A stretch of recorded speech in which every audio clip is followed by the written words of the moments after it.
all I could do was cry. But the following night, I had to make a choice. Am I going to sing or am I not going to sing? What I needed to do was I needed to walk around the perimeter of the auditorium and walk down a center aisle and step onto the stage as I'm singing and playing a drum that is around my neck. And the choir's off to the side singing pum, pum, pum. And then I'm to start singing The Little Drummer Boy. So I start singing, and it's an afternoon dress rehearsal, so it's in front of the entire school. And the kids started laughing right away. And so I'm singing, and I'm not really drawn to the laughter at this stage. I'm just focused on singing. But then as I was about to turn into the center aisle, I forgot my lines. And I started to cry. Oh. And the entire room was still erupting in laughter. And I was shaking and crying, and I continued walking down the center aisle, and I walked onto the stage, and I could see Mrs. Rock, who's to the side, and she's saying, "Sing, Fabio, sing." And all I could do was cry. So my dad was at the dress rehearsal. And so he whisked me away from the auditorium to the nurse's office, where I continued crying and stayed there until the remainder of the day, and until every single student left the school, and then we returned home.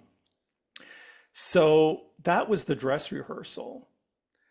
And at that point, I wasn't sure that I wanted to perform for the parents, which was going to happen not that evening, but the following night. So I had to make a choice. Am I going to sing or am I not going to sing? And through the encouragement of my parents, I did end up singing at the concert, and it went off without a hitch, and there wasn't a dry eye in the house. So that was really how it was such an embarrassing moment, humiliating moment, that it challenged my voice. It challenged my confidence.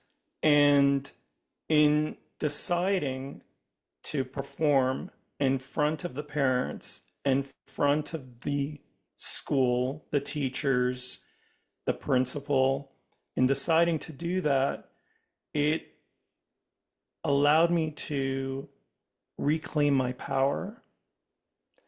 And I think that that singular moment is the reason why I find it so much easier to talk in front of people. And it takes a lot for me to be embarrassed by things. It takes a lot, because that really set a high bar for that. Yes. Oh, amazing to listen to you tell the fullness of the story. I felt like I was right there at that corner when you turned, and then the collapse that you had. Thank you for being with us today for this episode of Find Your Voice, Change Your Life. Each person Doreen interviews shares what has helped them find their voice. You can learn from these guests and find your voice so you can be confident to speak up and speak out. And remember to download Doreen's free 7-step guide to fearless speaking at doreen7steps.com. We hope you enjoyed the show and will return next time.